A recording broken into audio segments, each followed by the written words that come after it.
stačiť vlastne zaregistrovať sa buď to u nás, alebo v Košiciach a nebude musieť vlastne podstupovať ako keby dvojitú procedúru a podobne. Ďalšia plánovaná služba je na to, aby vlastne oni si mohli jednoducho veci medzi týmito dvoma superpočítačmi vymieňať dáta týkajúce sa projektov, tak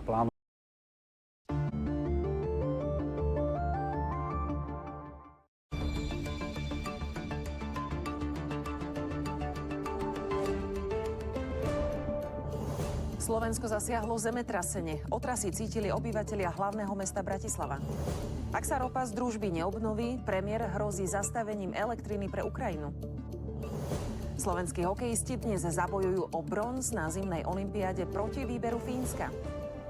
Dobrý deň, dnes je 8. výročie od vraždy investigatívneho novinára Jana Kuciaka a jeho snúbenice. Vítajte pri správach. Slovenskom dnes pred 14. popoludní otriaslo zemetrasenie. Otrasy pocítili najmä obyvatelia hlavného mesta a juhozápadnej časti krajiny.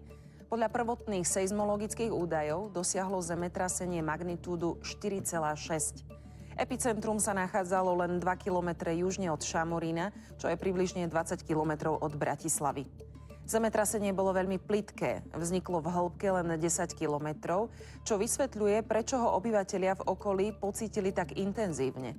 V Bratislave ľudia hlásia silné chvenie budov, rozkývané lustre a v niektorých prípadoch aj predmety padajúce z políc. Podobné správy prichádzajú z Dunajskej, Lužnej, Hamuliakova a celého Žitného ostrova.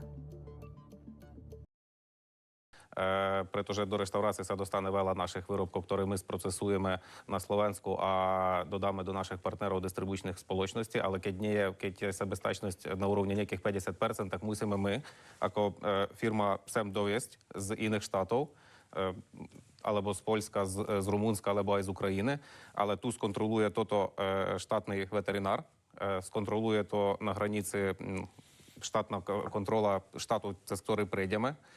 Potom máme ešte aj rôzne certifikácie. Tam je veľa úrovní kontroly tejto kvality, żeby my dosiahli максимальне tú spokojnosť našich koncových spotrebiteľov. Výrobky, ktoré predáva naša firma, oni nielen tak sú populárne, pretože sú najlesnejšie, nie sme najlesnejšie. Hlavne v takých typov veľkých prevádzok a z rôznych rozrábok a spracovateľov máte neustále stály dohľad štátnej veterinárnej potravinovej správy. Tam je neustále non-stop veterinár aj na tom bytunku a v tých spracovateľiach. No, áno, poviete, ale teraz mi napadla ešte jedna vec, že keď ste povedali, že v tých reštauráciách sú len čisto akože zväčša slovenské.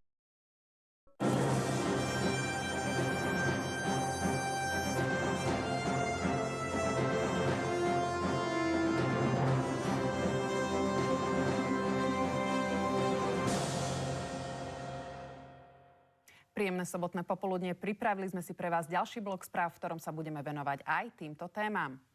Bratislavu a okolie zasiahlo zemetrasenie. Epicentrum bolo na slovensko-maďarských hraniciach približne 2 kilometre od Šamorína. Dlhé čakanie na spravodlivosť. Dnes si pripomíname 8 rokov od vraždy novinára Jana Kuciaka a jeho snúbenice Martiny Kušnírovej. Alternatíva za poškodený ropovod Družba. Ukrajina navrhla využiť potrubie Odesa Brody pre dodávky na Slovensko a do Maďarska. No a sen o zlate sa rozplynul. Naši hokejisti prehrali v semifinále olympijského turnaja z USA 2-6. Večer budeme bojovať o bronz proti Fínom.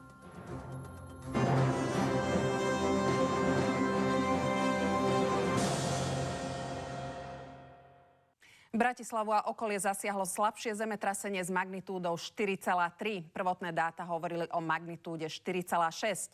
Uvádza to Európsko-stredomorské seizmologické centrum. Zemetrasenie potvrdil aj vedúci oddelenia seizmológie Slovenskej akadémie vied Kristián Čičaj.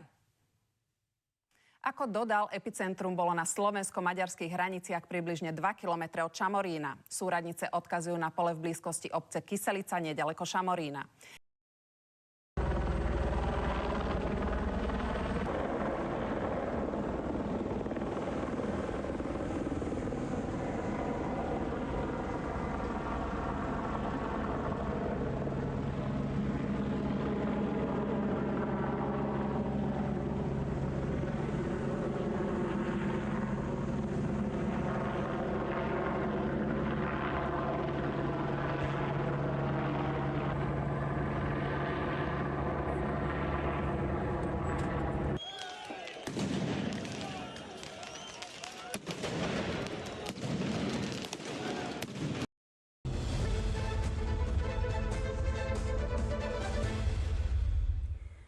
Bratislavu a okolie zasiahlo zemetrasenie so silou približne 4,5 magnitúda. Vyplýva to z údajov Európskeho stredomorského seizmologického centra.